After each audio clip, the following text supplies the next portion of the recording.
Bonsoir à tous, bienvenue sur les antennes de Spectrum Télévision, bienvenue dans la Nuit du Sport, c'est votre magazine hebdomadaire de débats sportifs. Au menu de cette édition du 4 novembre, le cyclisme avec les préparatifs du Grand Prix cycliste international Chantal Biya annoncé pour très bientôt. Le critérium qui s'est déroulé dimanche dernier ici dans la ville de Douala, notamment à Douala 3e, a servi de galop d'essai. Clovis Kamzon Abesolo qui a franchi le premier la ligne d'arrivée est confiant justement à l'approche de ce Grand Prix cycliste international Chantal Biya. Comme vous allez l'écouter tout à l'heure, ce sera dans la pause actuelle. On parlera également football dans cette émission avec aussi les préparatifs de ce match contre le Mozambique. Cela rentre dans le cadre des éliminatoires de la Coupe d'Afrique des Nations Cameroun 2022 de football. Certains joueurs pourraient ne pas disputer la rencontre parce que touchés par le coronavirus. Selon le médecin de l'équipe nationale, le docteur Ngachou, que vous allez écouter tout à l'heure. Il fera le point justement sur le Covid dans la tanière. Et sur le plan local, vous savez, le championnat professionnel de football a repris dimanche dernier sur le terrain dans un contexte de tension entre la Ligue de football professionnel du Cameroun et la Fédération camerounaise de football. Le match d'ouverture remporté à Yaoundé par Coton Sport par 2-0 face à Panthère du Dé a été dirigé par des officiels venus de la Guinée équatoriale. On tentera de comprendre pourquoi, tout comme on va revenir évidemment sur l'actualité autour de cette crise qui oppose les deux parties depuis plusieurs mois déjà. En plateau ce soir, Serge Kamdem Kwam, ancien arbitre, vice-président aussi de la Ligue régionale de football pour la région de l'Ouest. Serge, bonsoir. Bonsoir Lydie, bonsoir à tous nos téléspectateurs et c'est un plaisir d'être là aujourd'hui. Également en face de vous, Serge Zambo, analyste sport, qui est avec nous ce soir. Serge, bonsoir. Bonsoir Lydie, bonsoir à mon cher ami Serge Kamdem que j'ai perdu de vue il y a belle lurette. Et merci pour l'invitation Lydie. Alors je l'ai annoncé tantôt, on démarre cette émission avec le cyclisme, le championnat national qui s'est déroulé dimanche dernier ici dans la ville de Douala sous forme de critérium sur une distance de 95,900 km. C'était dans l'arrondissement de Douala 3e notamment. Dans la catégorie senior, Clovis Kamzon Abesolo, le sociétaire de la SNH Vélo Club, a franchi le premier au sprint. La ligne d'arrivée après 2h14 minutes 42 secondes devant Tela Artus et Vouken Kensop. Ismaël, classés respectivement 2e et 3e. Chez les juniors, c'est Kankou Junior de l'Ouest qui a été déclaré vainqueur au bout d'une distance de 54,800 km, parcouru en 1h20 minutes 13 secondes devant Marius Fouquin de la région du Littoral 2e et Steve Gienkim, classé 3e dans cette catégorie. Enfin, dans la catégorie des dames, cela a été marqué par la victoire de Jolie Menouna Discal sur une distance de 27,400 km en 56 minutes, suivi de Sané Armandine, 2e, Gio Victoire, 3e à l'issue de cette compétition. On rappelle qu'une cinquantaine de coureurs, toutes catégories confondues, prenaient part à cette compétition qui s'est déroulée, comme vous le savez, dans un contexte de crise sanitaire marqué par du coronavirus et qui oblige évidemment la Fédération camerounaise de cyclisme à respecter un protocole sanitaire strict tel qu'exigé par le gouvernement. Et la compétition aussi de Douala a par ailleurs servi de galop d'essai. Ça a permis aux coureurs de préparer le Grand Prix cycliste international Chantal Biya qui est annoncé pour très bientôt. Nous vous proposons d'écouter tour à tour les réactions de Clovis Kamzon Abesolo, le vainqueur chez les juniors, suivi de l'analyse du directeur technique national de la Fédération camerounaise de cyclisme, Joseph Evouna, et enfin la réaction du président de cette fédération, Honoré Youssi. Avec la chaleur, je pense que l'objectif était de gagner. Parce que je suis sorti pour aller défendre un titre, le titre du champion du Cameroun. Parce que je suis le champion 2019. Il fallait que je défende mon titre en 2020. Je pense que je l'ai encore gagné. Et je vais continuer à travailler. Ça me fait déjà une bonne préparation pour le Grand Prix Chantal Biya. Donc, au lendemain du deuil national que nous portons, nous avons décidé de courir aujourd'hui. Et mes impressions sont bonnes déjà pour ce Grand Prix UG qui nous sert en même temps de championnat national. La course, comme vous le savez, vous avez suivi l'itinéraire. L'itinéraire paraît très très facile, mais en même temps, elle est difficile, dans mon avis, parce que nous avons non seulement les faux plats, non seulement le plat, nous avons des faux plats montants et descendants, et ça fait excessivement mal. Si vous avez suivi le peloton, aujourd'hui, ceux qui ont suivi, vous avez vu que Kamzon Abesolo a tenu à partir au dernier tour. Il a attaqué, il est parti, mais devant, il n'a pas pu tenir le coup de pédale qu'il fallait.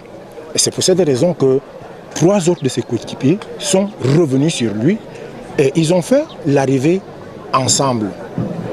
Ce qui est intéressant, c'est qu'ils ont réalisé sur les 96 km, ils ont réalisé une moyenne de 42 km/h. Ça fait déjà une bouffée d'oxygène à l'encadrement qui devrait chercher non plus les 42 km/h, ils doivent chercher les 45 km/h pendant la première étape du Grand Prix Chantal Biya. Le classement ne me surprend pas. Nous connaissons tous nos coureurs. Même si c'est à vous qu'on posait cette question, vous devriez dire que c'est Kamzon Abesolo qui va gagner. Mais le contraire devait surprendre tout le monde.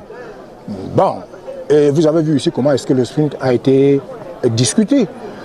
Pour un rien, Tella le battait au sprint.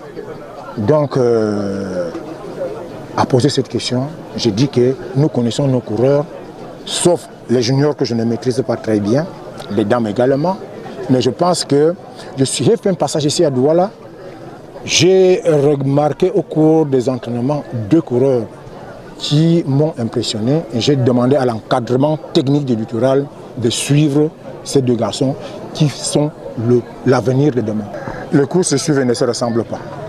Pendant le Grand Prix Chantal Biya, nous avons 5 étapes. Et dans les 5 étapes, on va essayer de travailler au jour le jour pour que le maillot jaune soit camerounais à la dernière étape. Nous avons voulu permettre aux coureurs camerounais de pouvoir s'habituer à ce parcours, de pouvoir jauger les difficultés pour qu'au soir de cette étape, le maillot jaune soit camerounais, que Madame Chantal Biya, qui sera ici, puisse, avec Monsieur le ministre des Sports, abourer le meilleur cycliste que nous espérons être camerounais, avec le maillot jaune du Grand Prix Chantal Biya. Libérez le passeur!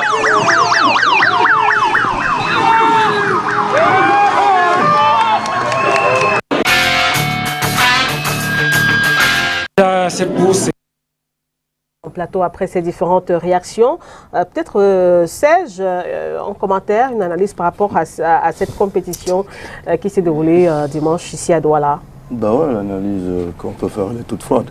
Quand nos coureurs sur 95 km, nous faisons 2 heures, vous attendez à quoi? C'est pour ça justement que le Grand Prix qui vient, ou alors tout ce qu'on organise ici au Cameroun, que ce soit la Coupe du Cameroun de cyclisme ou le Grand Prix Chantal Biya et autres, nous n'avons franchement pas le niveau. C'est pour ça que vous allez voir, la plupart du temps, nous organisons ces Grands Prix pour les étrangers qui viennent rwandais et autres. Parce que quand on fait sur 95 km, je ne m'y connais pas trop, vous faites 2 heures. Voilà, surtout que M. Evouna, qui parle Joseph Evouna, qui était un très très bon cycliste à l'époque, un DTN actuel, je ne sais pas si à cette époque il le faisait. Bon, cela peut aussi également se justifier par le fait que l'organisation peut intervenir, parce que en principe, il devrait avoir un balayage des rues. Les rues doivent être absolument vides. Or, dans le reportage, là, tout à l'heure, vous avez vu les cyclistes courir et les cyclistes courir également à côté. Ça ralentit forcément la progression de cela. Mais de prime abord, moi, je n'attends pas grand-chose de ça. Juste peut-être la participation. Bon, maintenant, on peut se fixer des objectifs, ça c'est bien. Maintenant, qu'on mette les objectifs, qu'on mette les moyens pour pouvoir les atteindre. Ça, c'est une autre chose. Peut-être c'est la même lecture aussi, Serge Kamdem, par rapport à la grande compétition qui a annoncé le Grand Prix cycliste international Chantal Biya, et au vu justement du chrono de Clovis Kamzon Abesolo, qui représente un grand espoir pour le Cameroun par rapport au maillot jaune. Vous êtes aussi sceptique que les Serge Zambo? Serge a évoqué des choses réelles. Vous savez, notre environnement ne sied pas forcément avec l'environnement idoine, au standard pour pratiquer de façon décente une discipline comme celle-là. Mais il faut toujours louer la détermination et la bravoure des athlètes, parce que quand vous regardez bien, peuvent-ils faire autrement? Donc nous pensons que c'est un problème global et qu'il faille à un moment donné pour nous-mêmes commencer à nous dire comment on fait pour être dans les standards comme chez les autres. Quand vous regardez, Serge l'a dit de façon un peu, 2 heures pour faire 95 km en vélo, si vous vous fiez aux standards qui se font ailleurs, comme l'objectif pour eux c'est de prendre le maillot jaune pour l'autocycliste Chantal Biya, s'il y a des étrangers qui sont là, si on va avec cette performance, on a suivi l'entraîneur tout à l'heure dire qu'il était idéal pour eux d'améliorer les performances qu'on a eu à voir. Donc pour l'instant, on suppose qu'avec la pandémie, les gens n'ont pas travaillé pendant longtemps et que les jambes sont encore lourdes et qu'on aura, avec ce premier lancement qui est fait juste pour le rodage, des athlètes ou bien des cyclistes qui vont s'améliorer pour que, en fait, on soit au moins moyen. Parce que pour l'instant, je peux dire qu'on est encore faible. On est faible. On est faible. Donc, je conviens avec Serge de façon normale qu'il faille... Il y a également le problème de matériel. Voilà, il y a un ensemble de choses. Un ensemble de choses parce qu'il y a des vélos. On en a parlé ici plusieurs fois. Je ne sais pas si c'est les mêmes standards de vélo que nous utilisons, que les étrangers utilisent également, parce que le matériel a une importance capitale dans le cyclisme, ça c'est clair. Moi je ne peux pas avoir un vélo, c'est un peu comme les ordinateurs, quand vous avez un truc, un Pentium 3, et quelqu'un qui en a un 4, facilement vous voyez que la RAM, ça va un peu plus vite avec le 4 qu'avec le 3. Donc il y a tout cet ensemble de problèmes. Bon, ne fusigeons pas, je rejoins un peu Serge tout à l'heure, dans ce qui ne fusionge pas déjà les athlètes. Il y a eu effectivement la pandémie, mais forcément ça a un impact. Mais allez dire que le maillot jaune, et si vous faites un peu le palmarès du maillot jaune, 2019 je crois que c'était un étranger, 2018 c'était un étranger, et il me souvient même que sur cette table, nous voulions ne serait-ce qu'une victoire d'étape que nous n'avons même pas pu avoir. Au dernier critérium qui s'était déroulé à Douala, on a pensé à un moment donné qu'on pouvait avoir une victoire d'étape. Ça nous a justement tout jusque-là échappé. Comment est-ce qu'on peut donc faire? Nous n'avons pas de victoire d'étape, mais aller chercher le maillot jaune. Même si on a Kamzan Abe sur le plus, je pense que c'est quelque chose d'assez difficile. Le problème est peut-être à quel niveau? Qu'est-ce qu'il faudrait peut-être faire? Il faut que l'Africa Cyclisme prenne le taureau par les cornes, je l'ai toujours dit. Il faut le bon matériel.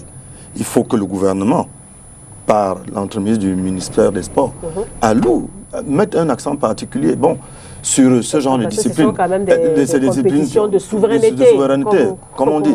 On a connu de très très grands noms. On a connu des champions d'Afrique ici, en cyclisme. On a été même aux Jeux Olympiques en cyclisme. Moi, j'ai toujours parlé de Ona, de Kono Joseph, de garçons comme Fouda Toussaint. Pourquoi même pas Ivuna, qui ont rehaussé les Siani, qui ont mis la barre très haute au niveau du cyclisme. Mais depuis en fait, nous étions dans les années 70, 80, voire 85. Mais depuis 90 à date, le cyclisme camerounais n'est plus ce qu'il était d'antan.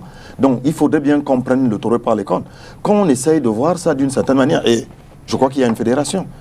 Voilà, pourquoi la fédération? Peut-être qu'elle se bute, mais qu'elle continue à travailler pour qu'on puisse avoir ne serait-ce que le matériel idoine, adéquat, pour que les enfants puissent, ou alors les athlètes en question, puissent se mouvoir de bon ton, d'une façon claire, afin qu'on puisse avoir des résultats probants. On comprend que le problème il est général dans toutes les disciplines sportives, Serge Kamdem.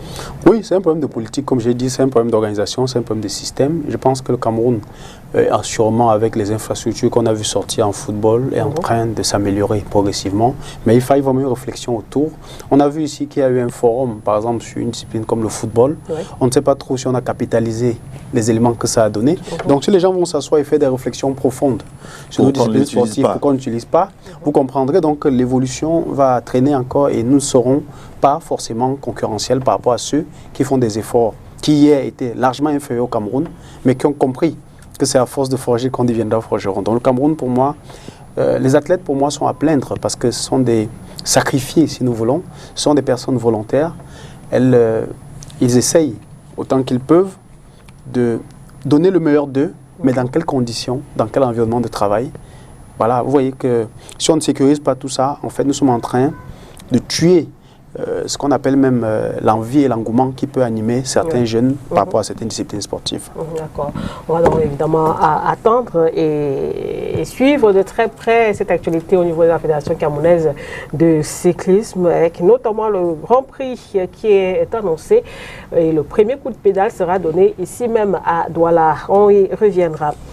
Autre actualité, c'est les éliminatoires de la Coupe d'Afrique des Nations Cameroun 2022. Ça reprend sur le terrain après l'interruption, comme vous le savez, qu'avait entraîné la pandémie du coronavirus. On va donc parler de cette double confrontation entre le Cameroun et le Mozambique qui arrive.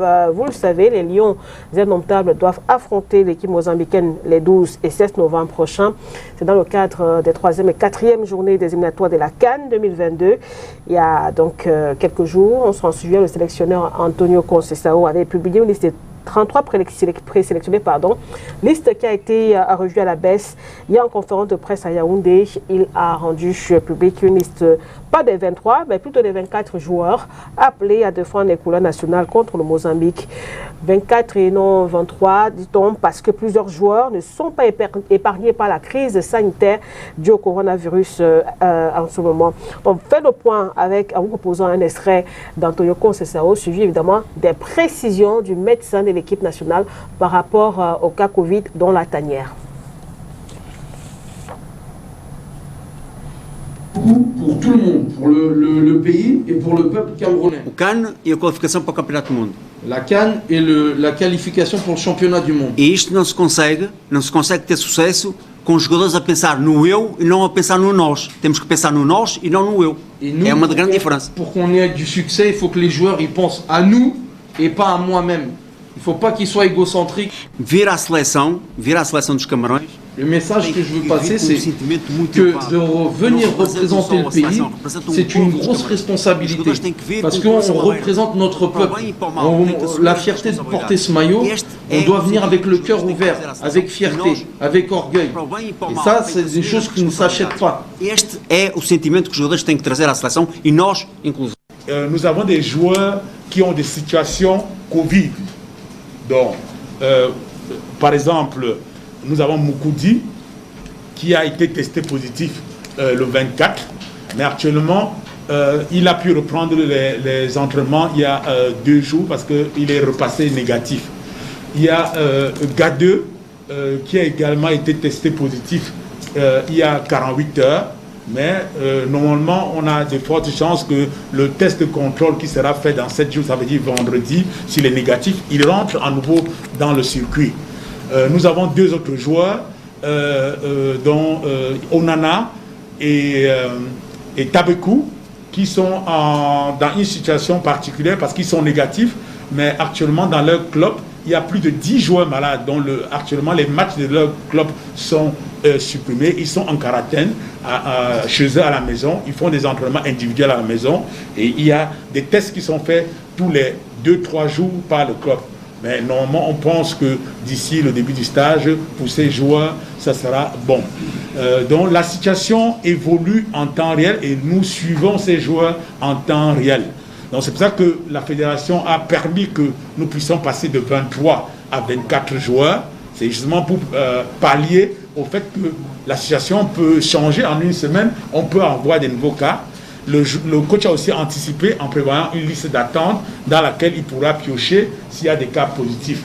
Comme le demande la CAF FIFA, 48 heures avant le match, il y a un test qui est réalisé.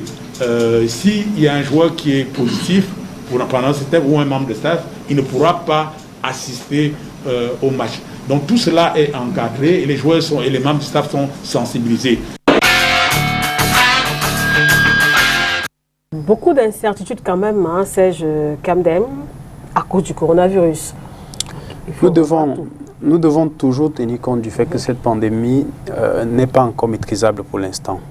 Et pour la préservation de la santé des citoyens et même des footballeurs, il est impératif, pour ne pas tuer le jeu, parce qu'on est obligé quand même de continuer à vivre, de prendre des mesures. Et je pense que quand vous suivez ce médecin, vous comprenez bien qu'on est prudent. C'est-à-dire on appelle plus de joueurs. On sait qu'en faisant le test de Covid, on verra certains sûrement qui, pour des raisons ou pour une autre, peuvent être à la traîne. C'est une période de quarantaine qu'il faille observer. En attendant, ceux qui ne sont pas, ceux qui ont passé le filet du test peuvent être opérationnels. Et d'ici là, au match, on ne sait même pas exactement ce qui peut arriver. Donc vous comprenez qu'aujourd'hui, il est important toujours pour nous de nous dire le corona fait partie de notre train-train quotidien et il faut faire avec. Quel impact justement ça peut avoir? On sait qu'on a un match qui arrive, et là, on ne sait pas si X ou Y joueur sera là. Forcément... Le danger, c'est que vous allez avoir des joueurs qui peuvent utiliser des postes qui ne sont pas les leurs. On peut être obligé de colmater des brèches à des moments. On peut être obligé d'appeler même ceux qui n'étaient pas programmés. Donc, il y a un ensemble de choses. La porte reste ouverte, et je pense qu'un joueur, aujourd'hui, quand on est dans un système bien huilé, peut compenser des manquements à un ou deux postes. La polyvalence. Je pense qu'aujourd'hui, il est important pour chacun, lorsqu'on appelle dans cette sélection, d'être prêt à mouiller le maillot par rapport à l'utilisation dont on peut en faire selon la politique mise en place par l'entraîneur et selon la philosophie arrêtée pour le jeu relativement à l'adversaire qu'on a en face. Alors, voilà.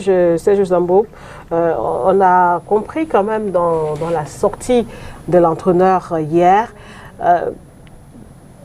peut-être une façon subtile de s'adresser aussi à ceux qui ne veulent pas honorer la convocation au sein de l'équipe nationale. Il dit qu'il faut être fier de porter le maillot et qu'on doit aller au-delà de l'égoïsme. Il ne faut pas seulement regarder le jeu, etc. Il faut voir dans son ensemble. Est-ce que pour vous aussi, c'est peut-être la même sensation que vous avez eue à travers ce discours?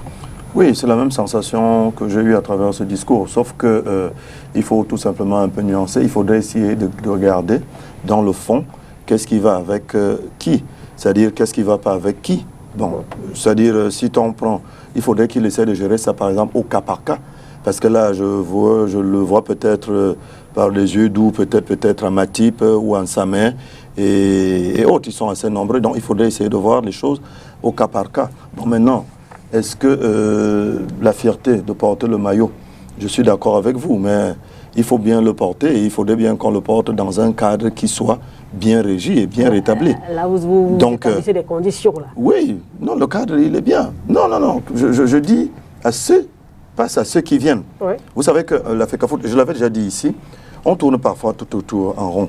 Ils avaient sorti, je crois, à un moment donné, un code d'éthique. Oui. Vous vous souvenez? Oui. Le code d'éthique, c'était tout simplement pour les joueurs qui venaient en sélection. Mais leur propre code d'éthique à eux, c'était lequel? C'était d'imposer des choses aux gens. Je dis non. En ce moment, non. Si vous imposez des codes d'éthique aux gens qui doivent venir, aux joueurs qui doivent rejoindre la tanière, il faudrait également, vous également, avoir un code d'éthique. Vous mettez la fédération, enfin les dirigeants, les joueurs sur la même balance? Pas forcément sur la même balance. Lydie, je peux prendre des exemples précis. C'est-à-dire qu'on se dit, voilà, pour les encadreurs, les dirigeants qui doivent se déplacer, ils sont en liste de 18 ou 10. On se retrouve avec une liste de 12 ou 13. Où est le code d'éthique de la fédération en ce moment? Il y a problème. Vous comprenez avec moi? Bon, maintenant, il y a des choses qui sont par exemple établies. Prenons un peu le cas de Joël Matip, qui a trouvé dans l'environnement, il y avait une indiscipline notoire. On doit s'entraîner peut-être, on doit partir de l'hôtel à 8 heures, il est prêt. Ça, c'est le monde professionnel. Et vous dites que vous avez une ligue professionnelle ici. À 8 heures, on attend encore un autre joueur, ou bien il y a encore ceci, il y a cela. C'est tout ça qui fait en sorte qu'il y ait ce manquement. Je ne les mets pas sur le même pied d'égalité. Je dis qu'à partir du moment où, si vous avez un enfant, vous voulez l'éduquer, ça veut dire que vous-même, vous représentez des valeurs. Ces valeurs-là, donc, où sont les valeurs de la FECAFOOT? Ou alors, où sont les valeurs de ses dirigeants? Il ne suffit pas seulement de dire, bon, parce que lui, il prend un peu le train en marche. Oui. Il le prend en marche. Oui. Non, c'est pas comme ça que ça se passe. Il faudrait bien aller chercher dans le fond, résoudre le problème de fond et maintenant assainir le cadre de travail. Et en ce moment, donc, on peut se prévaloir de dire que porter le maillot vert, ça, je suis sûr que ces gars le savent. Ils savent que porter le maillot vert est quelque chose d'assez vert ou jaune est quelque chose d'assez sérieux. Et qu'on vient aussi de dire à l'endroit de certains téléspectateurs qui avaient pensé à un moment donné qu'on avait écarté Choupo-Moting et autres, ainsi de suite. Ouais. Il faudrait bien expliquer que c'était pendant les périodes contractuelles. C'est-à-dire que les gars étaient en train de chercher, de se battre pour trouver leur contrat. Et il fallait bien donc que le gars se retrouve quelque part pour essayer de voir comment est-ce qu'il va passer la saison. Ça ne veut pas dire qu'on les avait écartés, comme j'ai peut-être entendu au quartier, où Choupo-Moting n'est plus capitaine. C'est déjà tel ou tel.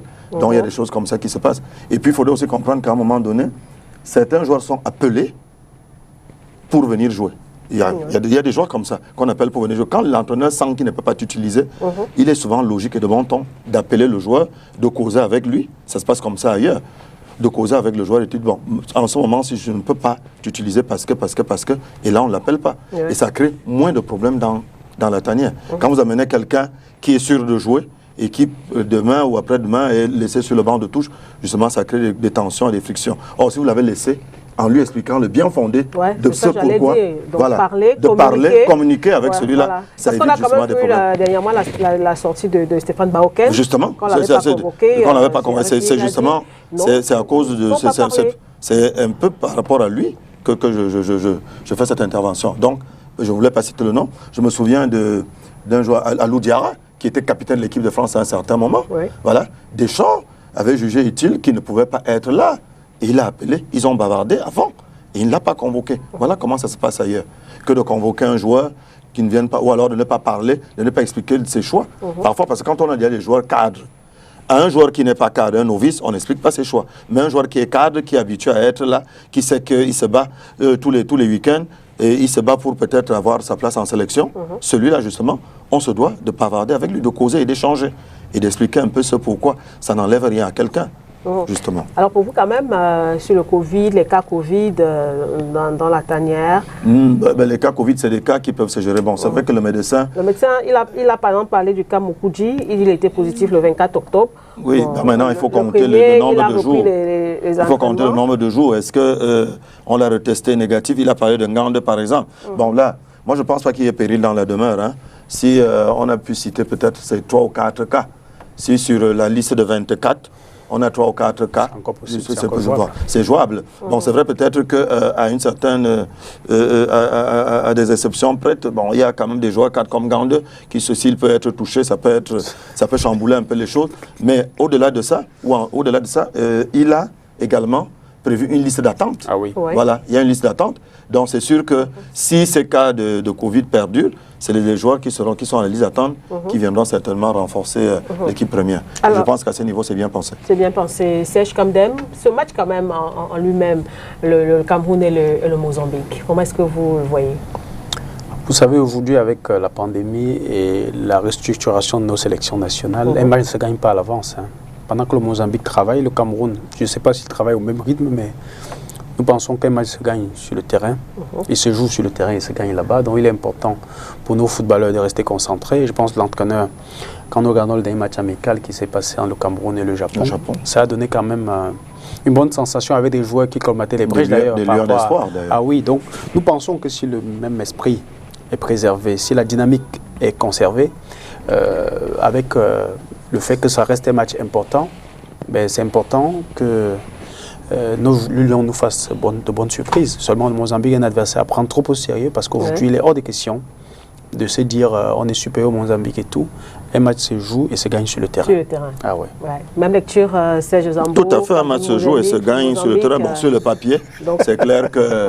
Avantage au Cameroun. Oui, avantage Cameroun, ça c'est sur le papier. Mais il a relevé quelque chose de très très important. Vous savez, le foot aujourd'hui n'a plus tellement de nivellation. Hein? Le même coach que le Cameroun utilise, j'aime à le dire, c'est le même coach que le Mozambique peut utiliser demain.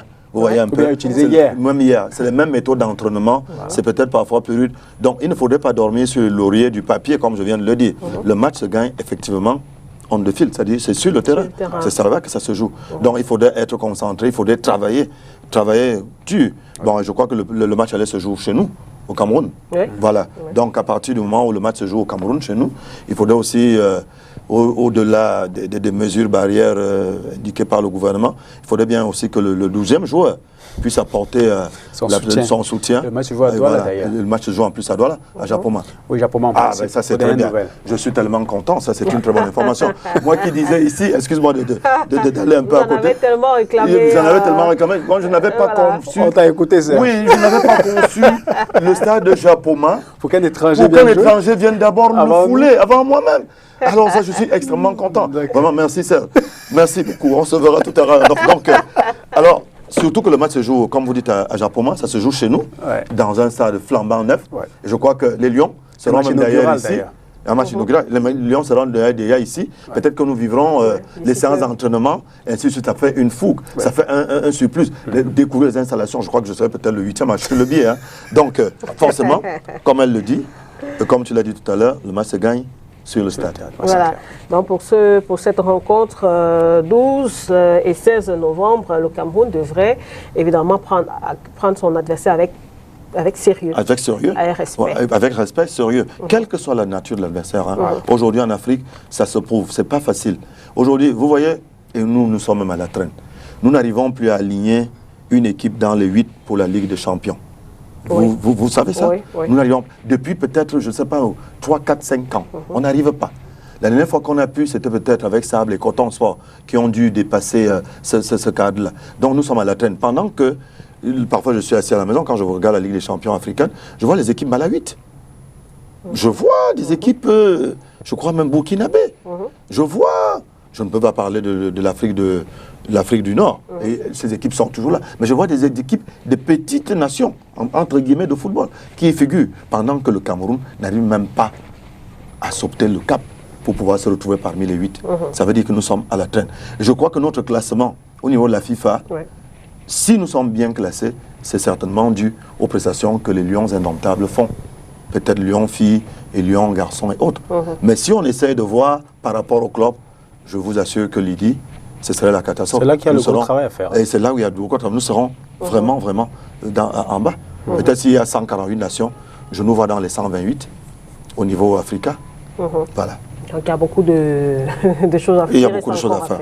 Voilà, merci bien pour ces réactions par rapport à ce sujet sur cette double confrontation entre le Cameroun et le Mozambique qui compte pour les éliminatoires de la CAN 2022 que notre pays devra donc abrité. On reste en football et ce sera d'ailleurs l'essentiel de la seconde partie de cette émission sur le débat avec la reprise du championnat. C'était dimanche dernier sur le terrain du côté de Yaoundé entre Pantene Djundé et Coton Sport de Garoua.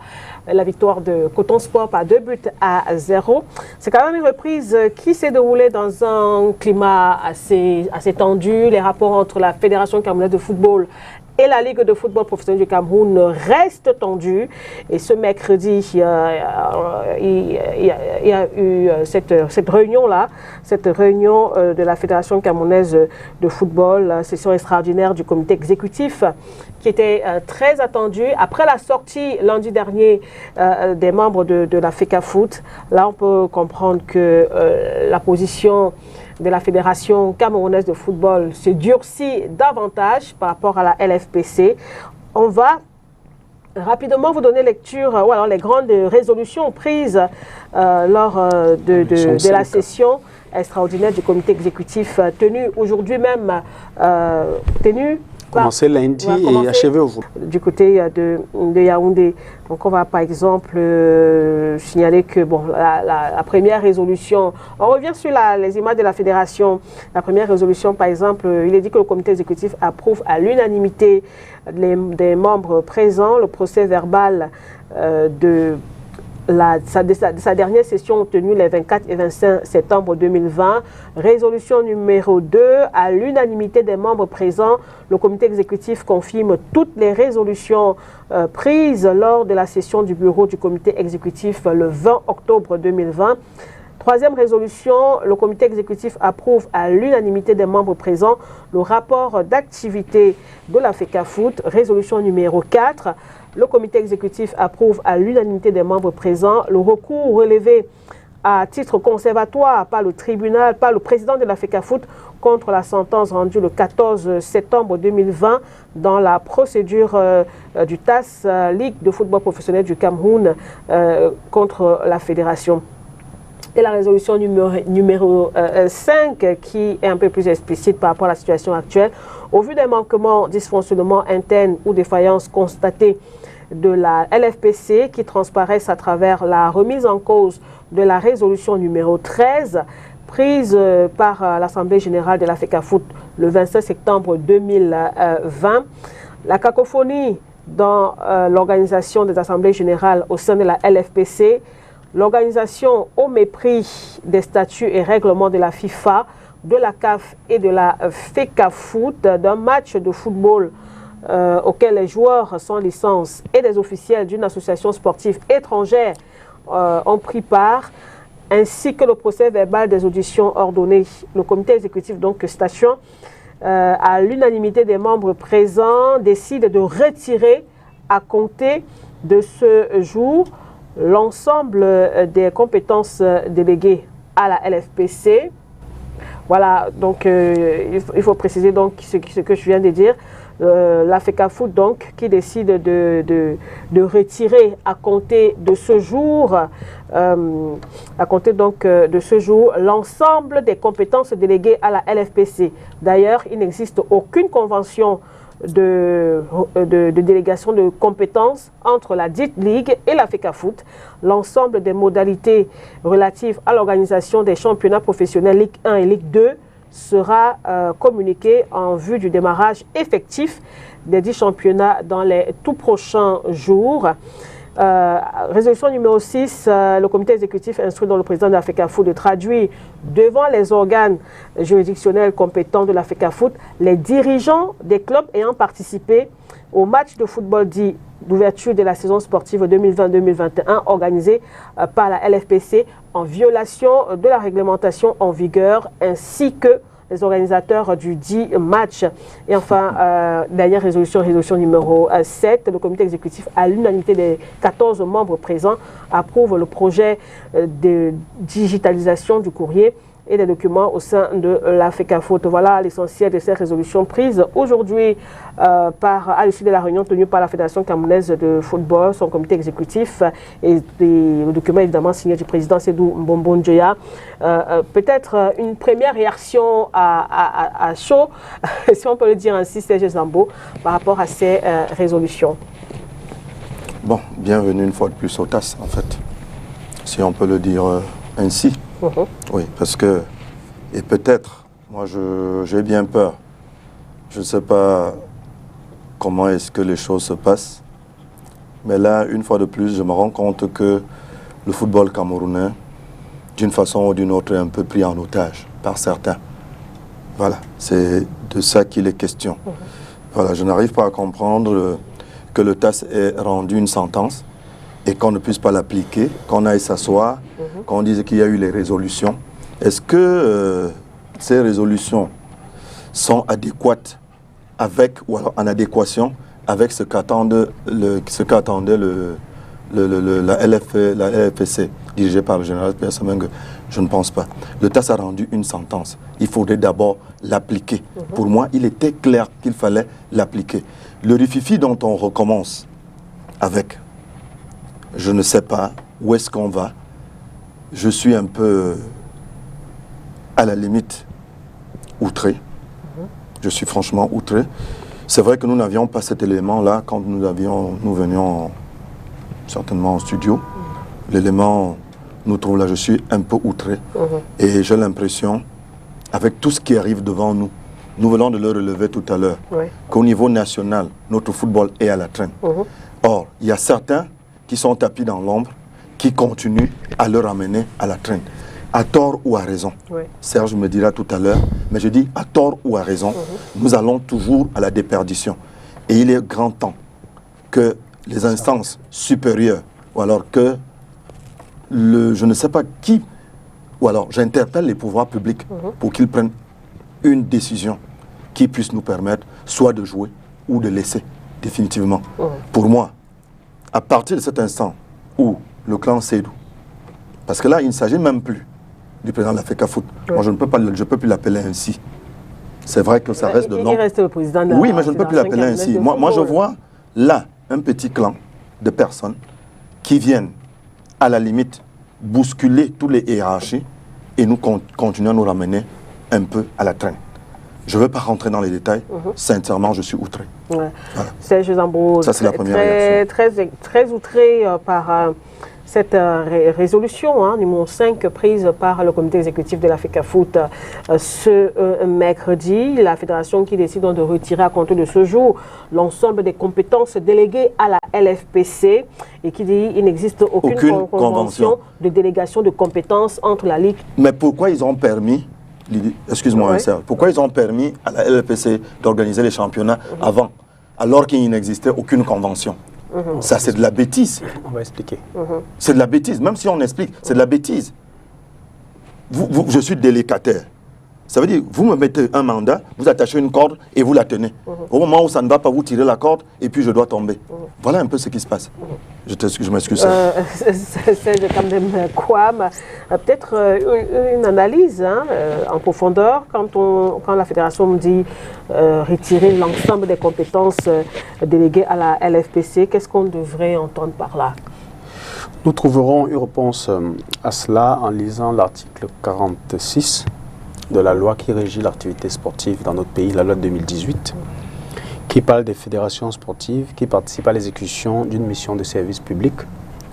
Et là-dessus, on dit à ces titres, elle constitue, surtout à la linéa petit g, l'exercice du pouvoir disciplinaire sur les licenciés, les ligues, les clubs et les athlètes qui leur sont affiliés, ainsi que sur les organes qu'elle crée. Pour qu'on comprenne bien. En fait, je peux comprendre la gêne de Serge Zambo, qui est la gêne des Camerounais qui veulent qu'on joue. Ouais. Je pense que même ceux qui prennent cette décision ne la prennent pas à gaieté de cœur. Non.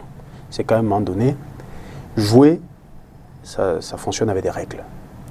Et quand, comme tu l'as encore bien dit Serge, les gens peuvent passer outre les règles, ou bien les fouler au pied de façon délibérée, ça crée un autre problème pour l'équilibre et la maturation de notre jeunesse.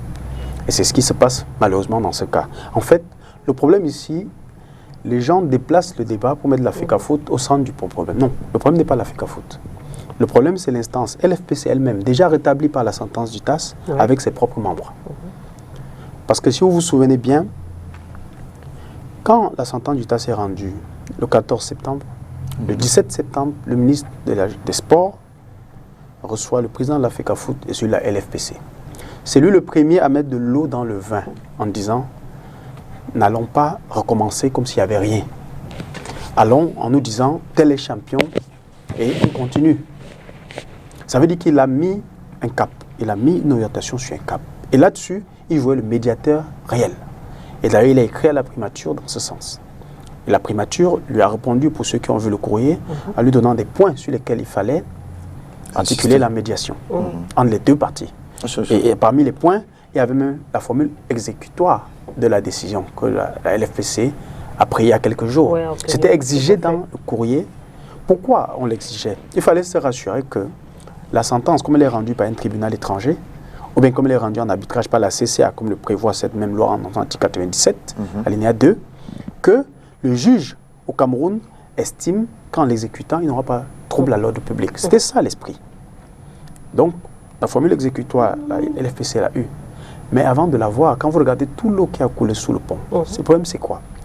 Quand vous avez une bonne majorité des membres qui refusent d'assister à une assemblée générale organisée par leur instance, et une bonne autre majorité qui passe se réunir pour prononcer une dissolution, vous voyez qu'en interne, ça va dans tous les sens. Et quand dans ce traquenard, dans cette façon de fonctionner, on a des championnats qui doivent se jouer sans licence, avec un règlement adopté, parce que les éléments qui constituent une compétition, c'est d'abord le règlement. Et Serge, je vais t'envoyer regarder les statuts, en parenthèse, de 2014, mis en place par la LFPC actuelle. Vous allez vous rendre compte que c'est le conseil d'administration dans l'article 38 qui est l'organe qui adopte le règlement intérieur, qui adopte les règlements de compétition. Or, quand on va l'adopter, comme on l'a fait le 27 en Assemblée Générale, est-ce que c'est la même chose? C'est une transposition qui ne tient pas. C'est-à-dire si on veut être respectueux des textes. Donc, vous comprenez qu'il y a un ensemble de choses comme ça qui peuvent conduire à quelque chose de pas acceptable. Et quand devant tout ça, vous avez une grande majorité de l'Assemblée Générale qui n'est pas d'accord avec ce que vous faites, il y a un arbitrage qui est nécessaire. Et l'arbitrage, la tutelle de la LFPC, celle qui a, dans tout plus qui a créé la LFPC, c'est la FECAFOOT. Et elle se trouve obligée de prendre à un moment donné ses responsabilités. Et nous avons vu, depuis lundi, nous avons vu une fédération qui a assisté à un match dimanche avec des arbitres étrangers qui ne comprenaient pas comment ça a pu se passer, sans son accord, qui a interpellé les parties, a voulu comprendre, mais je suis surpris parce que le dimanche, lorsque j'ai vu le président de la défunte LFPC, en guillemets pour certains, parler à la CRTV, il a dit « J'ai déjà fait le plus dur, j'ai lancé, je vais maintenant tendre la main à la FECAFOOT et les autres pour qu'on puisse s'accorder. Mais quand vous lisez cette résolution, Lydie, et vous vous apercevez que le président qui a déclaré sur les antennes de la télévision nationale qui devrait tendre la main à la fédération n'a pas daigné répondre à son invitation en tant que membre du comité exécutif, en tant que personne impliquée dans le conflit dont il s'agit, n'a pas voulu venir. Peut-être qu'il s'attendait déjà à ce qu'on vient de dire. Peut-être, même si tel était le cas. Quand vous ne venez pas, on peut trancher même mal, mais on ne tranchera pas en votre faveur. Vous êtes d'accord avec moi, Serge? Donc, le foot dans tout ça, je pense que le plus important pour tout le monde, c'est de jouer. Mais la fédération est là pour normaliser le texte dans l'environnement dans lequel on joue. Et je pense que c'est ça l'esprit. Maintenant, on peut avoir redit ce qui est normal, c'est une œuvre humaine, ça peut être imparfait, mais l'esprit, je pense que c'est ça. C'est la première approche que je peux avoir sur cette... Juste une réaction, hein, voilà, une réaction. Moi, ce que je voulais dire, c'est vrai que Serge, il a été très explicite là-dessus, je m'en félicite d'ailleurs, mais j'ai une réaction que je voulais poser. Et le problème, à mon sens, c'est que juste avant que le TAS ne rende la sentence, il n'y avait aucun problème. Il n'y avait pas de fronde, hein? Non, il y avait. Non, il n'y avait pas de fronde ouverte, de toutes les façons. Il y en avait. Non, il n'y en avait pas de fronde ouverte. Il était situé après. Oui, il n'y en avait pas. Je sais qu'il y avait le président de l'Union de Douala, qui après avoir perdu les élections...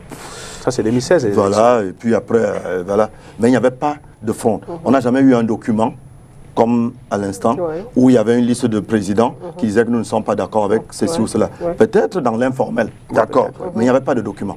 Mais pourquoi est-ce que, lorsque le TAS a rendu public sa décision, qui devait être exécutoire, tu l'as dit, vous voyez un peu, cette fronde-là se relance de façon très très vive. On nous dit, je dis bien on nous dit, je parle français, peut-être que la FECAFOOT, se sentant un tout petit peu à la limite malmené, ou alors se sentant, je ne sais pas comment, traîner entre guillemets dans la boue, parce que quand une décision vient du TAS et par rapport à quelque chose dont on a voulu gérer d'une façon ou d'une autre, donc est-ce que ce ne serait pas la FECAFOOT qui serait allée activer de plus belle cette fronde-là? Ça aussi, c'est des questions. Parce qu'il y a une question de temps. Mais que la FECAFOOT pourrait tirer les ficelles pour qu'on en arrive à ce genre de situation. Ça, c'est possible. Ça, c'est vraiment possible. Et ça, c'est un cas de figure. Je l'ai expliqué par rapport à la date.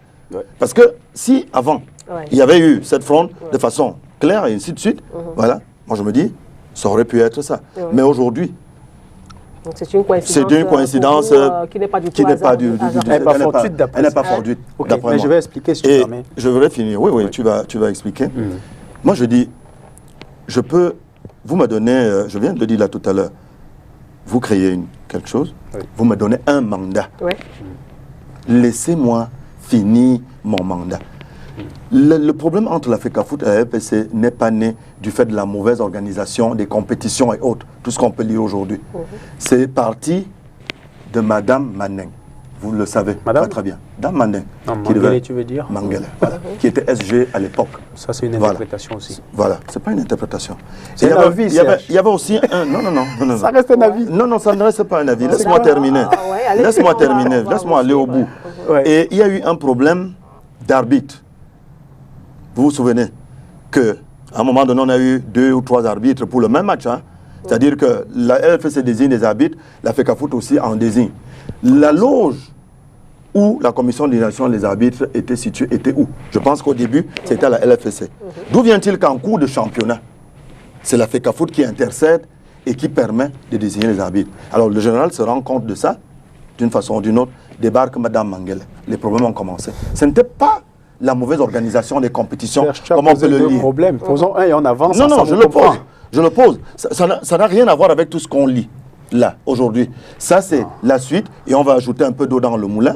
Et je t'ai dit, Serge, je le reprécise, que pourquoi est-ce que, avant la date de la sentence, c'est calme, mais c'est après qu'on voit tout ceci à gauche et à droite. Et même, il y a certains clubs, moi j'en ai lu 20, à moins que le document que le général nous a produit ne soit pas le bon.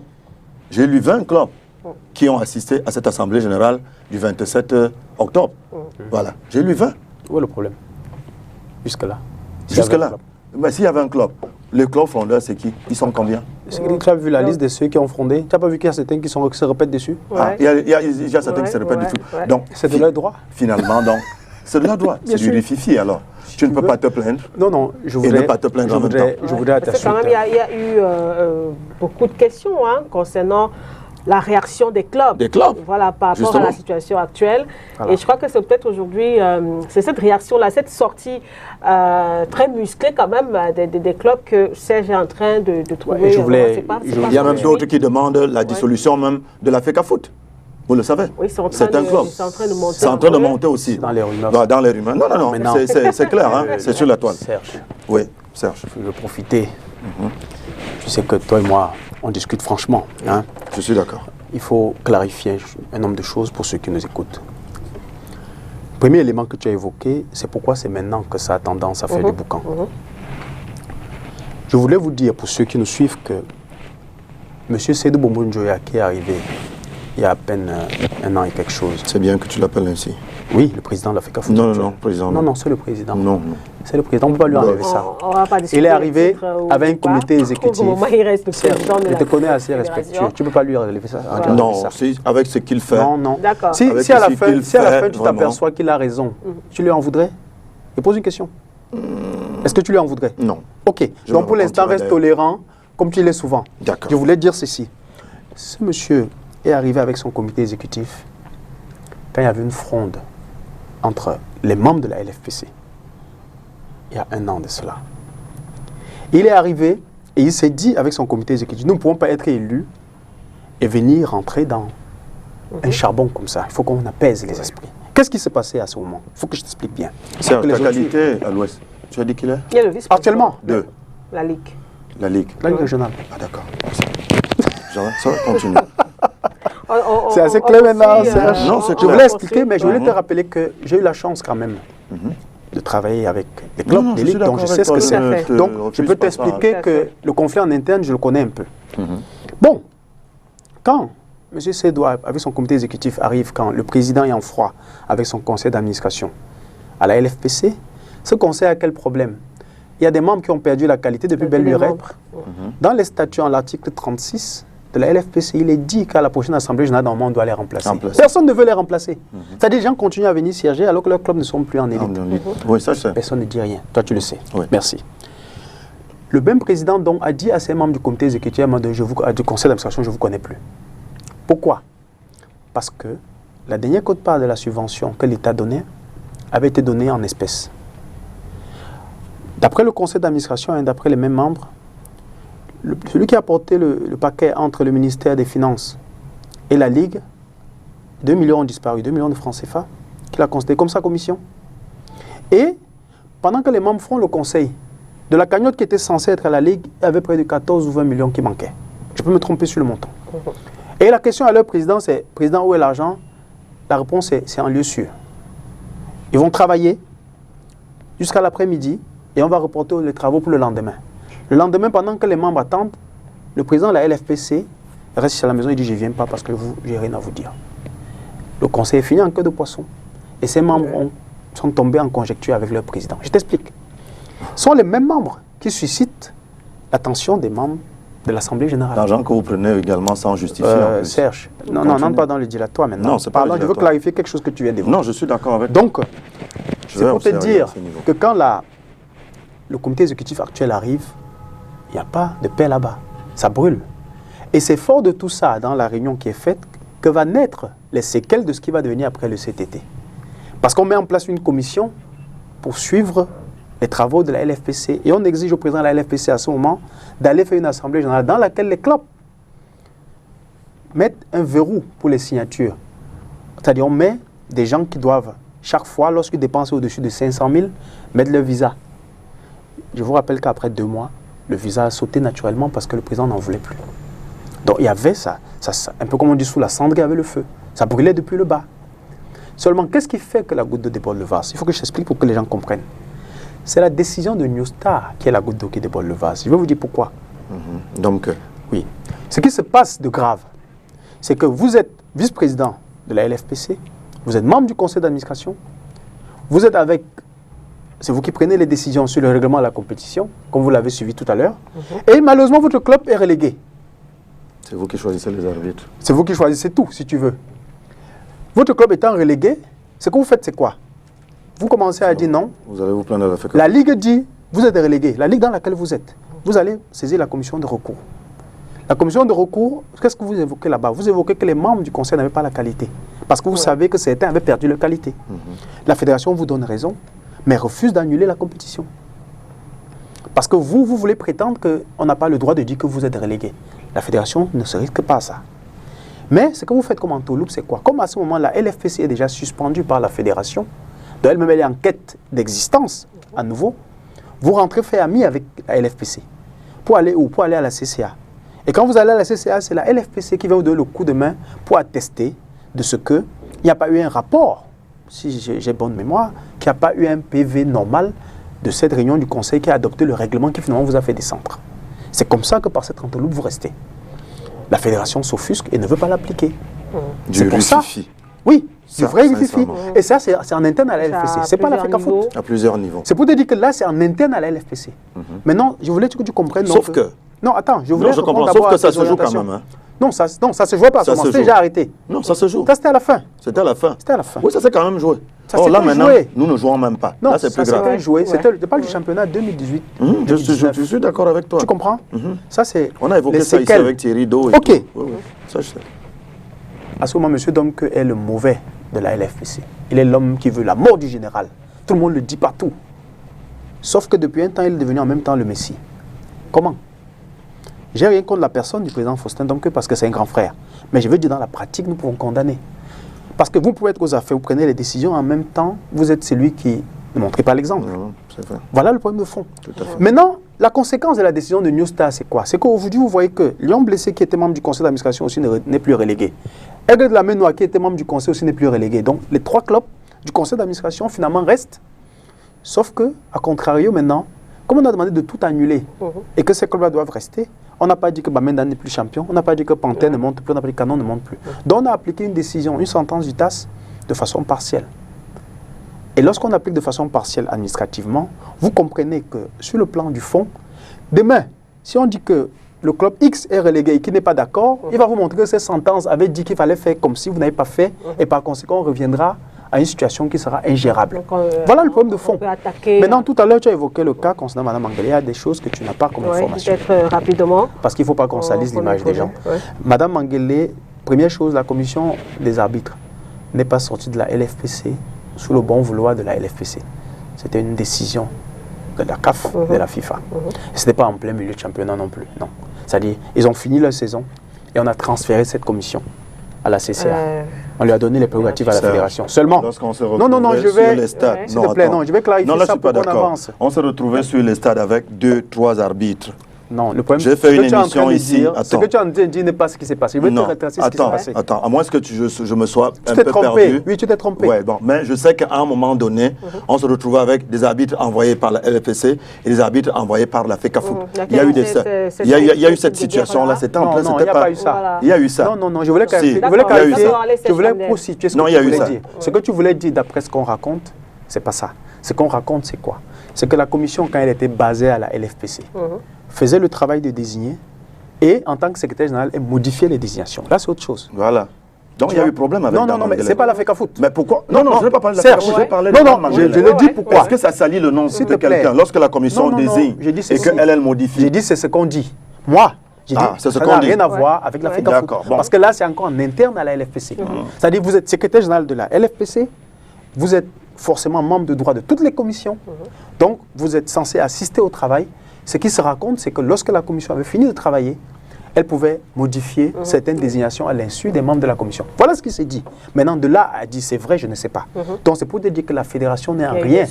Mais rien n'est pas. J'ai dit la fédération n'est en rien impliquée à cela. Parce que tout à l'heure, quand tu as dit la fédération désignait les arbitres et la LFPC désignait. C'est pas vrai. Non. À un moment donné, lorsqu'il y a eu, on est allé reloger cette commission. On n'est pas allé reloger. Au niveau de la FECAFOOT. On n'est pas allé reloger. Tu viens d'apporter je vais clarifier une clarification. Non, tu as apporté une clarification en disant que c'est du bon vouloir de la FIFA et de la CAF. Et la CAF. Oui. Voilà. Même jusque-là. Non. Parce qu'au départ, dans les statuts de la LFPC, cette commission, non, je vais t'expliquer. Dans les statuts de la LFPC au départ, lorsqu'on met cette commission, je vais t'expliquer parce que j'ai eu la chance d'être là à ce moment-là. Lorsque cette commission se retrouvait à la LFPC, c'était une expérimentation. On se disait, comme la compétition se joue, et c'est la LFPC qui l'organise, vous demandez quel est le plein droit sur ces arbitres. Sauf que vous savez comme moi qu'il y a eu un phénomène ici où on a parlé des corrupteurs chez les présidents de clubs où on n'a jamais sorti un rapport. Vous vous souvenez? Je me souviens. C'était à la LFPC, non?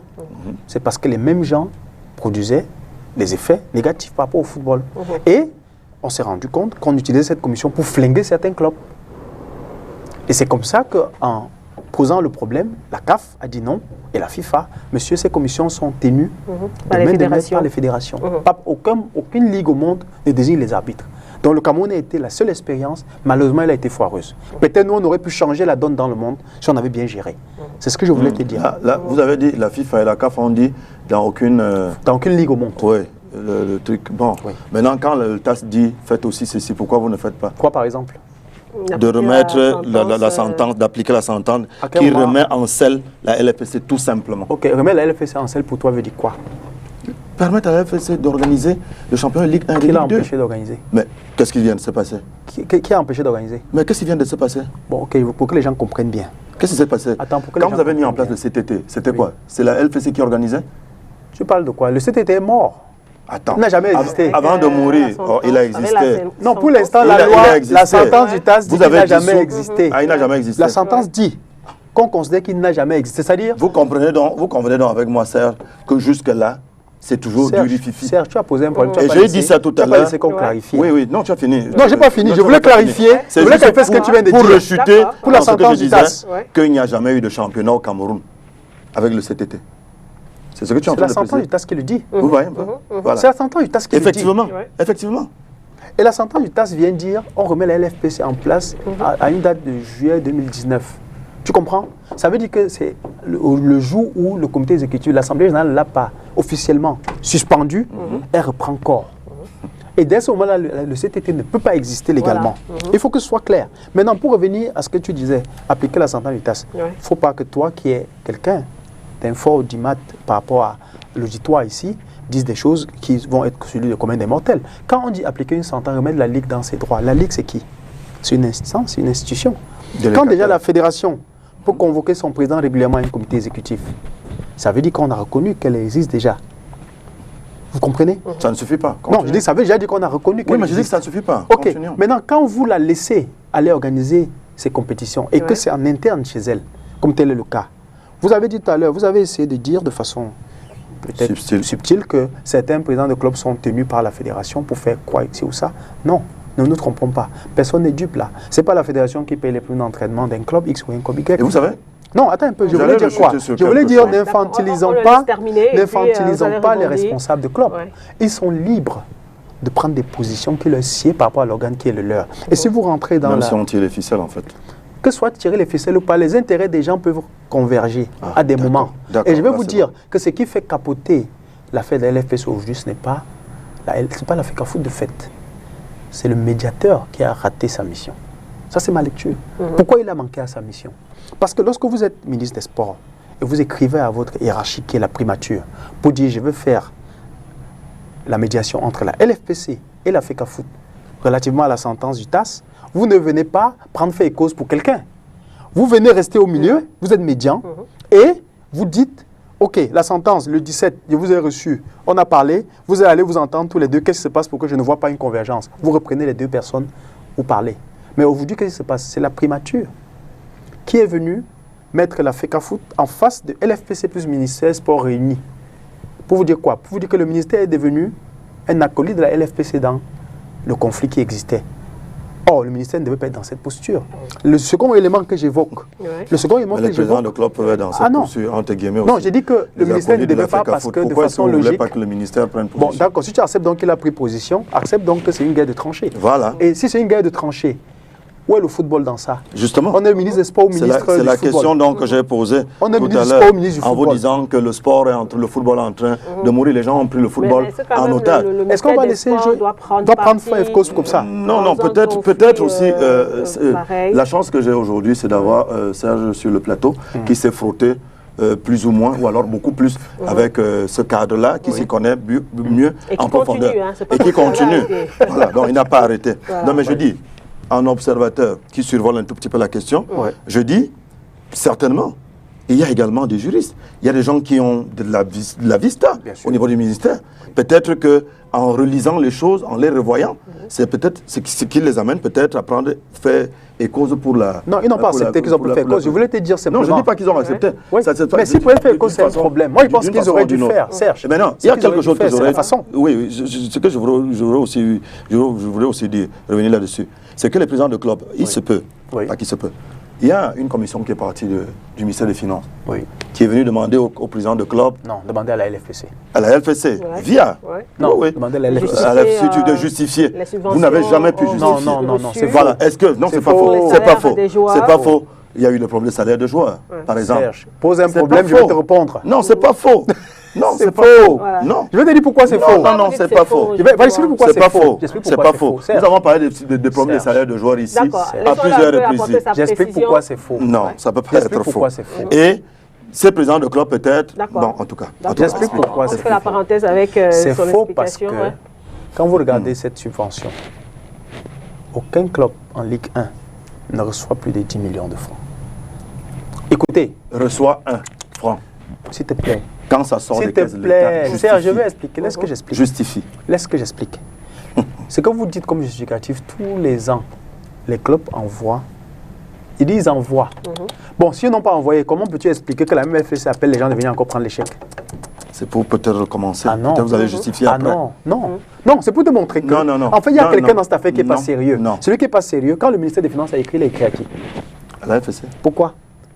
Parce que c'est elle qui organise. Et tu sais pourquoi on lui écrit?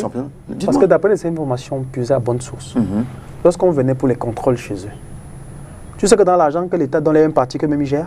Tu le sais? Le fonctionnement. Pour le fonctionnement. Ils ont justifié cette partie-là. Il y a le fonctionnement. Est-ce qu'ils ont justifié? C'est la même chose. Non.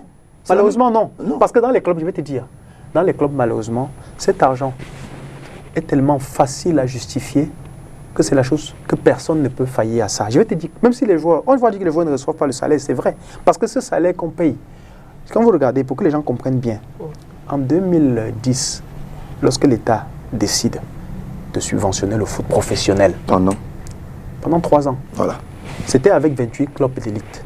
28. 14 en Ligue 1, 14 en Ligue 2. Et les salaires de 100 000 devaient aller pour 22 joueurs en Ligue 1, 2 encadreurs. Comprends-moi bien. Non, ça je sais. On est passé de 28 à 36 clubs d'abord. À ce moment-là, ça payait pour combien de joueurs, on ne sait plus. Vous comprenez? Donc ça veut dire qu'on n'a même plus 20 joueurs qu'on pouvait payer.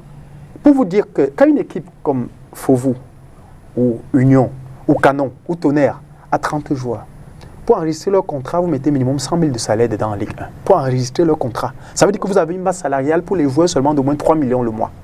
Prenez 3 millions, prenez sur 7 mois. Ça représente combien? C'est 21 millions. Donc si vous avez reçu 10 millions, ce n'est pas difficile à prouver. La preuve, c'est que vous avez encore des joueurs qui ont des aérés. Et je vous rappelle que la saison dernière, championnat joué par le CTT, que nous avons tous banni, l'État n'a pas donné un seul sou. Est-ce que les joueurs en sont morts? Qui a payé le salaire? Et même quand l'État doit payer... Est-ce qu'ils ont fait les salaires? Non, et même quand l'État... Ils ont continué à avoir des salaires? Donc ils jouaient sans percevoir l'argent. Je ne sais pas. Non, ils percevaient l'argent. Et même quand l'État paye ses salaires, quand l'État paye ses salaires-là, l'État ne les paye pas de façon courante. L'État, on connaît ses difficultés. C'est budgétisé dans les trucs, dans les provisions des clubs, mais on sait que ça vient quand c'est possible. Est-ce que l'État paye les salaires? Non, je veux dire, ce n'est pas toujours au moment où on des fonds pour que vous puissiez payer les salaires. On ne paye pas les salaires, l'État ne paye pas les salaires. C'est considéré dans ce que les gens disent dans la rue comme étant les salaires des joueurs. Non, mais je dis directement, l'État ne paye pas, parce que le joueur n'est pas un employé, oui. Mais je voulais dire que pour ceux qui sont à la LFPC, c'était une entourloupe pour faire un peu du buzz, que de recevoir une lettre du ministère des Finances qui vous dit justifier. Vous n'avez qu'à récupérer les justificatifs au club avant que le ministère ne vous écrive. Vous ne pouvez pas attendre qu'on vous demande de justifier pour vous tourner vers quelqu'un et jeter la patate chaude chez lui. La Ligue a écrit pas 2 fois. C'est clair, c'est club. Et même je vous rappelle que la lettre venait après la clôture de la lettre du ministère des Finances.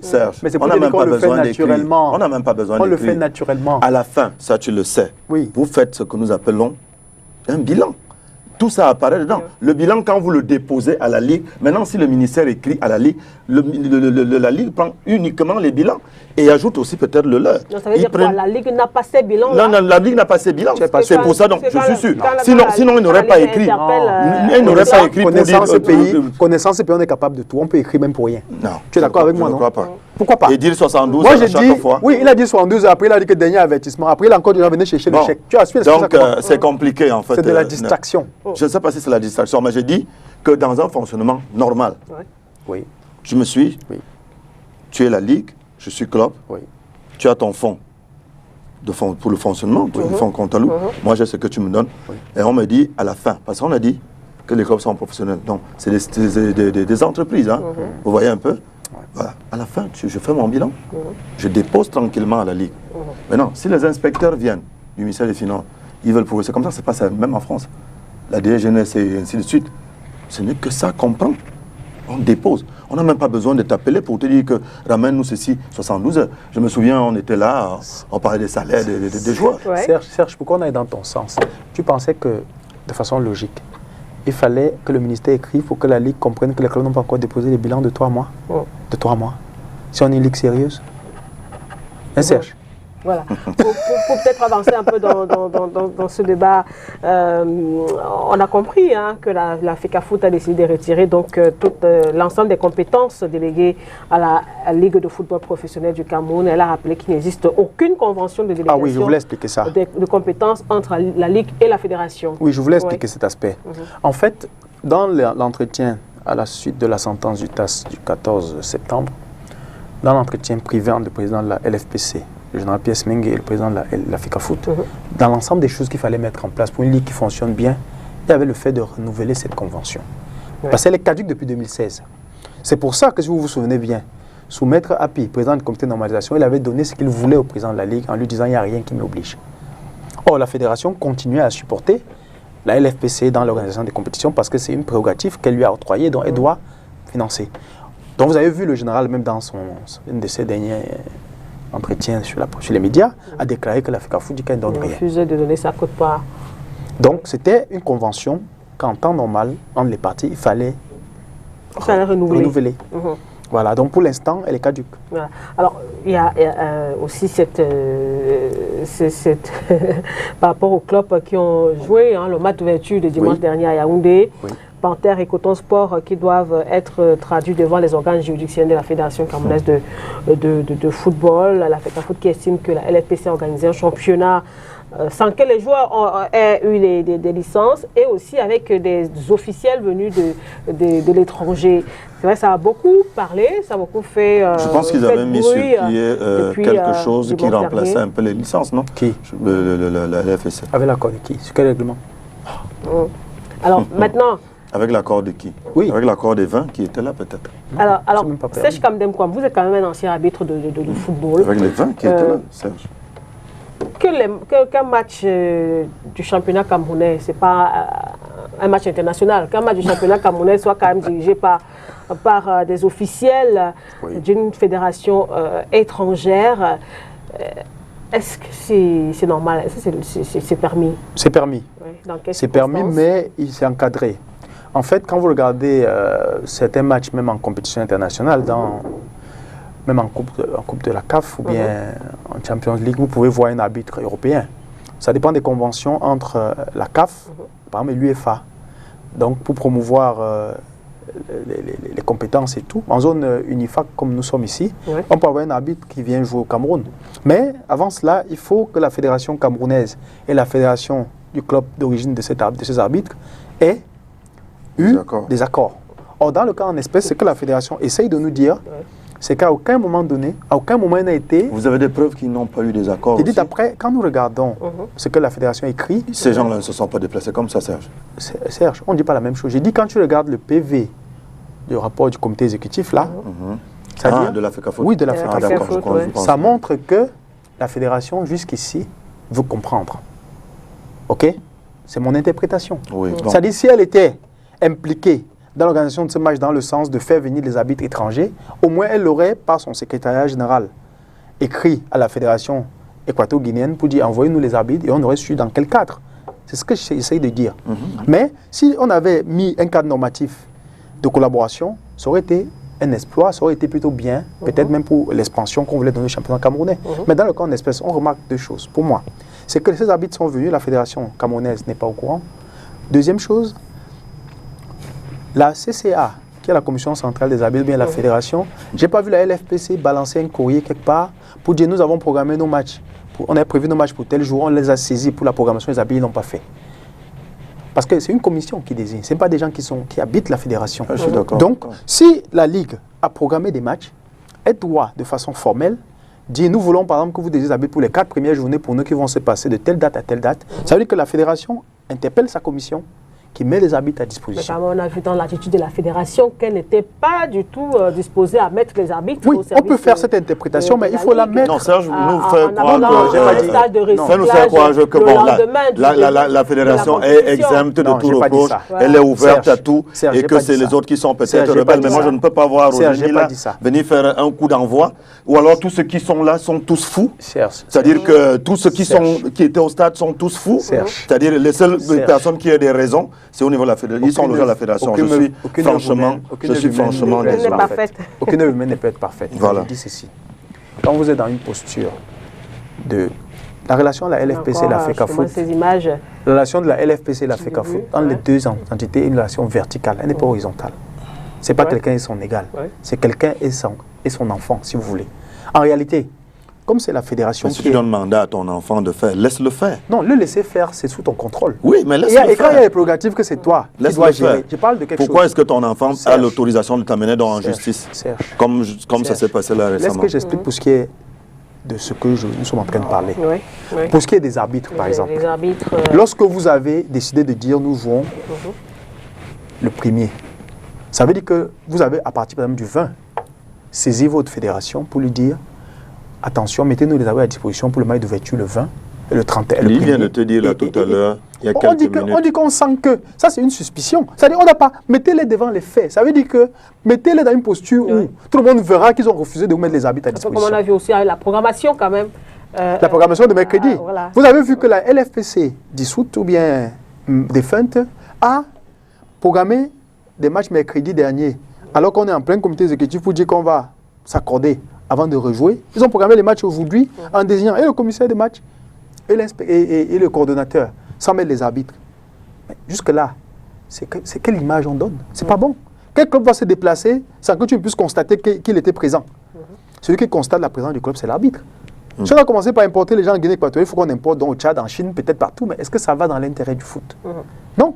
Donc nous comprenons qu'ici, il y a une corporation qui est restée assez unie et soudée pour ses intérêts. C'est la corporation des arbitres qui, d'après les textes, ne peut pas venir jouer un match sans être officiellement désigné pour un arbitre au Cameroun. C'est interdit. C'est pour ça que vous avez vu... Encadré. Ah, c'est encadré. Le gars qui le fait, vous avez vu qu'on interpelle Panthère, on interpelle Coton, parce qu'on estime que d'après les textes qui régissent les règlements généraux de la FECAFOOT, il est interdit de jouer sans les licences. Vous comprenez? Donc si vous acceptez de jouer dans ces conditions, vous êtes dans un match amical. Maintenant, si vous appelez ça, en guillemets, ouverture d'une saison sportive, vous comprenez que le problème devient naturel. Et la fédération est dans son rôle. Je vous ai parlé tout à l'heure de l'article 49, alinéa G de la loi qui régit l'activité. C'est elle qui doit régir la discipline par rapport à ses licenciés. Donc, que ce soit les clubs, que ce soit ses organes assimilés, elle a l'obligation, en tant que fédération, de mettre la lumière, de comprendre.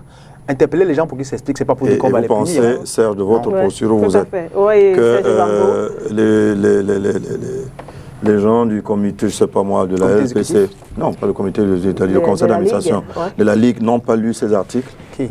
Eux, l'article 49 dont vous parlez. Ils ne l'ont pas lu. Cameroun, les gens lisent, je vais te dire quelque chose. Ils lisent et ils font le contraire. C'est ce que je voudrais vous dire, n'est-ce pas? Je vais te dire quelque chose qui va te surprendre. Ce que je voudrais dire, oui, peut-être que je vais me dire quelque chose qui va me surprendre. Ce que je voudrais dire, c'est que là, nous reportons sur une nuit de long couteau. Parce que j'allais là en venir. Il n'y a rien à faire. L'impact, il n'y a rien à faire. Peut-être qu'aujourd'hui, de ma posture, n'étant pas trop imprégné de très très près dans la gestion du football, un peu comme vous, ça je le loue, vous voyez un peu, je me dis certainement que là où nous partons, c'est la nuit des non-couteaux qui va recommencer. Et à la limite, que la FECAFOOT même prenne peur. Elle pourrait être, elle aussi même, suspendue. Et peut-être on va recommencer avec un autre comité de normalisation. Comme nous avons la normalisation chez nous. C'est une hypothèse. Et qui peut être peut-être justifiée. Je le dis aujourd'hui, peut-être que dans 1 ou 2 mois, c'est ça qui risque d'arriver. Parce que, ma foi, il est inconcevable que ce soit la Ligue. Dans moins de 3 mois, il y a quand même le Chan. Hein, oui, on ne va pas jouer. Tu vas jouer. Hein. Ça va. C'est vous qui le dites. On attend. C'est ça. Moi, je dis, il n'y a pas. Démarrer le 16 janvier. C'est tout ce que nous voulons. C'est tout ce que nous voulons. Voilà. Parce que chez nous, rien ne se fait dans les normes. Ouais, je peux passer du coq à l'âne. Vous voyez, vous prenez un encadreur de foot, comme Aroga. Subitement, on ne sait pas ce qui s'est passé. Oui. Il est débarqué. Qui l'a enlevé? Ah, qui l'a enlevé? Oui. C'est pas la FECAFOOT? Non. C'est le ministère? Oui. Ah, en ce moment-là. Ah oui. C'est le ministère. bien, que tu comprennes. Ah oui, je sais, c'est le ministère. Oui. C'est le ministère qui l'enlève. Oui. Ah, d'accord. Ça, c'est une très très bonne chose. C'est le ministère qui l'enlève. Oui. Voilà. La FECAFOOT n'est en rien là-dedans. Il dit que c'est le ministère qui enlève. Oui, oui. Voilà. C'est le ministère qui nomme. Oui. Voilà. C'est le ministère qui nomme, c'est le ministère qui enlève. Qui mais c'est proposition de... Ouais, tu vas arriver à quoi? Justement, c'est pour dire ceci, Lydie, que chez nous, on ne comprend absolument rien. Aroga arrive, il était tranquille où il était en Allemagne. On lui dit, voilà l'équipe. Il n'a pas de championnat. Ouais. Il n'a absolument rien. La seule chose dont il peut se nourrir, c'est quelques maigres matchs amicaux qu'il joue ça et là. Nous savons que lorsqu'on met un encadreur en place, nous le jugeons sur la base des résultats. Il n'a aucun résultat. Subitement, il est débarqué. Pourquoi? On ne sait jamais. Je vais t'expliquer pourquoi. Voilà, on ne sait pas. Vous avez explication, vous avez des explications à tout. Voilà également, je suis sûr, à mon fort intérieur, que lorsqu'on crée la Ligue, Semengue n'est même pas à côté. Qui est ça? Le général Semengue. Pourquoi il n'est pas à côté? Non, il n'est pas à côté. Pourquoi? Je le dis. Tu le dis? Non, qui crée la Ligue? Non, qui crée? Est-ce qu'il est membre de la FECAFOOT? Qui crée? Mais c'est la FECAFOOT qui crée. Avec qui? Je ne sais pas. Pourquoi tu dis alors ce que tu ne connais pas? Non, non, je dis que Semengue n'est pas à côté. Il est à côté. Non, je ne suis pas sûr qu'il soit à côté. Ouais, il te dit qu'il est à côté. Je ne suis pas sûr. Ou alors s'il est à côté, c'est informel. Vous allez informel? le chercher. Qui va le chercher? Qui? Vous? Vous qui? Vous la FECAFOOT? Non, malheureusement, j'ai dit non. Je dis oui. Ah, non, non, non. Oui, c'est vous qui allez le chercher. J'ai la chance d'être là qu'on créait. C'est vous qui allez le chercher. J'ai la chance d'être là. C'est au moins l'histoire. Je peux raconter pour que tu comprennes. Attends, vous allez le chercher. Non, non, non. Il est élu. J'ai dit non. Il ne finit pas son mandat. Non. Vous tenez l'accord. Serge. Vous tirez à chaque moment. Vous voulez en venir à quoi? Ah non. À tu quoi poses la voulez-vous? question, laisse qu'on répondre. Oui, justement, on en vient à quoi? Non, donc, Serge, il faut retracer toujours la vérité. Rapidement, Oui, rapidement. lorsqu'on crée, déjà pour ce qui est du coach Aroga. Autant mieux, il ne fallait même pas créer la Ligue. Déjà, non, et continuer à laisser la première ligue qui est morte. Avant la ligue, il y a une autre qui était morte. Tu ne la connais pas? C'était quoi? Avant la ligue, qu'est-ce qui était morte? C'était pas la Linafoot. Le football au niveau du Cameroun. Monsieur, depuis donc, c'est dans la boue. La Linafoot était morte. Elle était morte comment? Voilà. Alors, donc pour te dire que pour ce qui est de Aroga, pour que les gens comprennent, Monsieur Aroga a été nommé entraîneur avec des adjoints. Notre ministre des Sports a mis à côté de lui les superviseurs. Et c'est un des superviseurs aujourd'hui qui le remplace. Donc on a mis des gens qui le tuaient petitement pour après prendre sa place. Voilà. Et c'est le même ministère qui a mis ces gens. Aujourd'hui, quand on a mis un des superviseurs entraîneurs... Tongo Pile. Non, qui nous a amené. C'est un entraîneur de renom au Cameroun. C'est normal. Non. Maintenant, pour revenir, je respecte. Pour revenir, c'est un entraîneur responsable.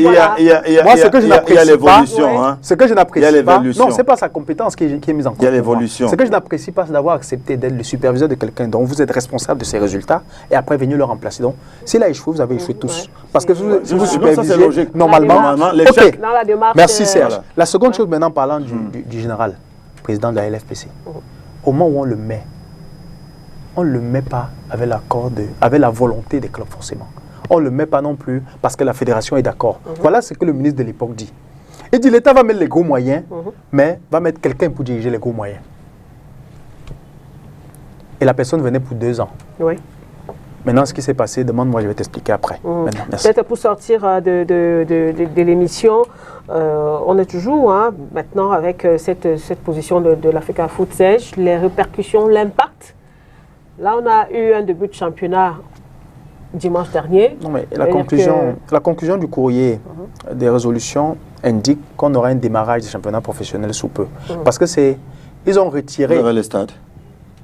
Tu veux dire quoi? Foot à les stades. Attends, tu veux dire quoi? Si l'État dit qu'il ne donne pas ces stades, vous jouez où? L'État va dire qu'il ne donne pas. Ce n'est pas l'État qui a créé l'Africa Foot. Il peut dissoluer l'Africa Foot. Voilà, c'est déjà bien. Pourquoi tu rentres dans ça? Attends, pourquoi tu rentres dans ça? Tu confirmes qu'on a un ministère des Sports qui est braqué contre le football? Qui montre ça aux gens, on va voir. Ce que je veux dire, c'est quoi? C'est que même l'Africa Foot est braqué contre le football. Il y a eu un Tous problème. sont braqués Il y a contre eu le un football. problème. Personne Celui qui a la compétence pour gérer le football au Cameroun, à date, en attendant qu'on lui enlève l'agrément. C'est l'Africa Foot. Ok, si tu reconnais ça, elle est dans son droit. Elle a fait ce qu'elle estime normal. Maintenant, la partie lésée a les moyens de recours. Pour l'instant, le droit et le bon sens et la loi qui régit l'activité de ce sport dans ce pays donne droit à l'Africa Foot. Maintenant, elle a fait ce qu'elle trouve normal. Il est question maintenant pour elle a dit que dans les prochains jours... Du TAS elle a dit que... Non, c'est pas ce qu'elle a dit. Non, c'est ça Attention, non. Non, elle n'a pas besoin de le dire. Hein. Donc, là où on est... Tu reviens, on te dit de le mettre en place et puis tu reviens le dissoudre. Ça veut dire que tu es au-dessus des décisions du TAS. Tu es libre de lui enlever l'agrément ou bien la compétition que tu lui as donnée. Tu es libre. C'est l'Africa Foot qui a donné, elle peut retirer. C'est ce qu'elle a fait. Elle dit pour l'instant, je lui retire les compétences qu'elle lui a données. C'est dans un cadre juridique bien sûr, mais elle est dans son droit. D'accord. Maintenant, regardons si elle a violé quelque chose par rapport à la loi, quitte à ce que la partie adverse... La dernière fois qu'on a suspendu la LFPC, il a fallu qu'il y ait un manquement à l'Assemblée générale pour que la LFPC aille au TAS. Sans ce manquement, on n'est pas sûr qu'on serait là. Je ne sais pas si on se comprend. Non, donc, pour vous dire que l'Africa Foot estime avoir fait ce qui est normal pour elle. Maintenant, la LFPC, défunte, entre guillemets, peut montrer qu'il y a eu des manquements dedans. Mais en attendant, l'Africa Foot dit que dans les prochains jours, elle trouvera un moyen de remettre en place le championnat professionnel. Je crois que c'est ce qui est dit dans cette résolution. Et c'est assez clair. Maintenant, si les personnes comme Serge Zambo, comme moi, voulons qu'on joue, si l'Africa Foot peut nous aider à mettre au jeu, parce que s'il faut bien qu'on joue dans un cadre normatif réglementé, avec des licences, avec des arbitres qui sont là pour le travail pour lequel ils sont formés, mais attendez, si elle peut garantir ça pour nous, où est le problème? Le plus important, c'est le comité olympique dans tout ça. Il y a quand même le président de la Ligue qui a sollicité la médiation du comité national olympique et sportif dans la situation actuelle. Bon, je vais réagir sur ce courrier. C'est légitime pour lui d'estimer que le CNOS peut intervenir. D'ailleurs, que c'est une structure qui parle de sport. Mais moi, je crois que c'est la démarche pour moi qui n'est pas bonne. En réalité, à quel niveau? À partir où le conflit existait déjà, il aurait pu solliciter cet organisme pour convoquer les parties lui-même. Vous comprenez? C'est pas quand la fédération le convoque lui qu'il leur réponde en disant non, c'est le CNOS qui doit nous recevoir. Vous voyez que ça devient un aveu de défiance. C'est-à-dire, je suppose que vous êtes sous ma responsabilité, je vous convoque pour qu'on fasse une séance de travail, c'est à ce moment que vous me dites que non, c'est le DG qui doit nous recevoir. Là-dedans, je pense qu'il y a un manque de respect un peu. C'est pas bon. On a deux objectifs très grands qui représentent beaucoup. Je ne sais pas si Lydie perçoit le sens de ce que j'ai dit. C'est-à-dire, si avant que, d'ailleurs, quand il est passé à la CRTV, dimanche dernier, il a dit clairement que je vais tendre la main à l'Africa Foot. Je vais. Il a dit. Il a confirmé encore ce que j'ai dit sur un autre plateau, où ce qu'il dit ici, quand il sort de là, on ne sait pas ce qui se passe, pour qu'il dise le contraire après. Il avait dit qu'il va tendre la main à l'Africa Foot. L'Africa Foot lui dit, viens, on travaille. Il ne vient plus. Ça, Zambo. Comment on explique ça à un patriarche? Écoute, le patriarche, là, n'est pas un simple patriarche. Dans un début. Quand il dit, je vais tendre la main, après l'Africa Foot lui dit, viens, on travaille. Peut-être qu'au sein de l'Africa Foot, le patriarche a aussi des gens qui lui transmettent des informations. Vous comprenez? Et si c'est le cas, sachant peut-être ce qui peut arriver, le patriarche ne s'y rend pas. Oui, mais qu'est-ce qu'il dit qu'est-ce qu'il fait de sa parole qu'il a donnée aux gens? Oui. Je pense que même quand les gens ne sont pas, même quand vous avez des gens qui ont des informations... Le problème, c'est que quand les gens ne sont pas déjà d'accord sur... Je dis que le crime aujourd'hui du général et la LPC, c'est d'avoir traîné, entre guillemets, l'Africa Foot dans la boue en l'amenant au TAS. Et il est question... Ça, c'est simple, certes. Tu as beau expliquer les articles et autres. Il est question, le plus fort, de finir avec cette histoire de ligue. A parlé d'insubordination. Il faut finir avec ça. Coûte que coûte. C'est de ça qu'il est question. Tout ce qu'on aura beau dire, tout ce qu'on va faire, ça ne fait absolument rien. Le problème, c'est comme tu as dit, tu as ton enfant et qui t'appelle pas te porter plainte. Quand on arrive au village, chez nous-mêmes, on dit que je peux parler en langue? Vas-y. Voilà. Il faut traduire. Il faut traduire après. Moi, en étant c'est-à-dire c'est-à-dire que lorsque tu vas arriver au village, tu n'as rien à dire quand ton père est là. Tu as toujours tort, que tu aies raison ou pas. C'est de ça qu'il est question. Et au jour d'aujourd'hui, c'est ça qui est en train de se passer. Moi, si moi j'avais été peut-être le général, avec recul, pour qu'on joue. Tout à l'heure, lorsqu'on était au maquillage, je t'ai dit que nous voulons jouer, c'est de jouer. Voilà. Je prenais le recul. Là, vous êtes d'accord au moins là-dessus pour qu'on puisse jouer. Bien sûr. Voilà. Bon, maintenant, en jouant, j'espère que ça ne nous garantit pas autre chose après. Parce qu'en interne, après on va encore recommencer. Lorsqu'on signait, je n'étais pas là, je n'avais pas accepté. Oh, aujourd'hui, on nous lit à l'unanimité de 14 membres. Aujourd'hui, non. Dans 2 ou 3, 6 mois, on va dire que non, là, généralement, moi, je n'étais même pas là, on m'a forcé la main. Ou après qu'il y a eu des enveloppes qui sont passées. À l'unanimité de 14 membres. Toujours. Bon, si ça nous garantit que si on met la Ligue de Coupe, c'est de jouer. C'est ça que je te dis. On veut jouer. Moi, je veux jouer. Nous voulons jouer. Tu es un traditionnaliste. Voilà. Nous voulons tout simplement jouer. Nous respectons le patriarche parce qu'il est à la tête d'une institution qui est mise en place par la fédération. La moindre des choses, quand cette fédération l'appelle, c'est de répondre à l'invitation. Et venir leur dire, les enfants, je ne suis pas d'accord avec vous pour ça. Au moins, il aura donné son point de vue. Moi, je suis mal quand, CH, on est ici avec Makeda. Si nous accordons que, bon, voilà ce qu'on doit faire, qu'on signe entre nous 3, tu me passes sortir et dire que je t'ai piégé de toi à moi. À la limite, tu vas dire, je me suis trompé parce que je n'ai pas été vigilant pour telle ou telle chose. Mais quand tu dis, il m'a piégé, ça jette un discrédit sur les gens pour rien. Tu ne peux pas déclarer à la CATV, j'attends. Mais aussi aller faire une réunion. Et venir, aller faire aussi une réunion où je ne suis pas là et étudier des choses. Quand même. Donc, je veux dire, en tout cas, cette façon de changer, cette façon de changer venant d'un patriarche, nous tous nous respectons, mais jeunes personnellement. Je ne sais pas si un jeune peut copier ça comme exemple pour l'éducation. En tout cas, l'important, on a compris, que ce soit Serge Kamdem ou Serge Zambo, il faut que le football se reprenne sur le terrain. On a les stades. Voilà. Merci bien, messieurs, d'être venus débattre avec nous. On va suivre évidemment l'évolution de cette actualité qui ne va forcément pas rester là. Merci Serge Kamdem, Serge Zambo et Ringando qui est à la technique ce soir. Merci à vous, mesdames, messieurs. Au revoir. À la semaine prochaine.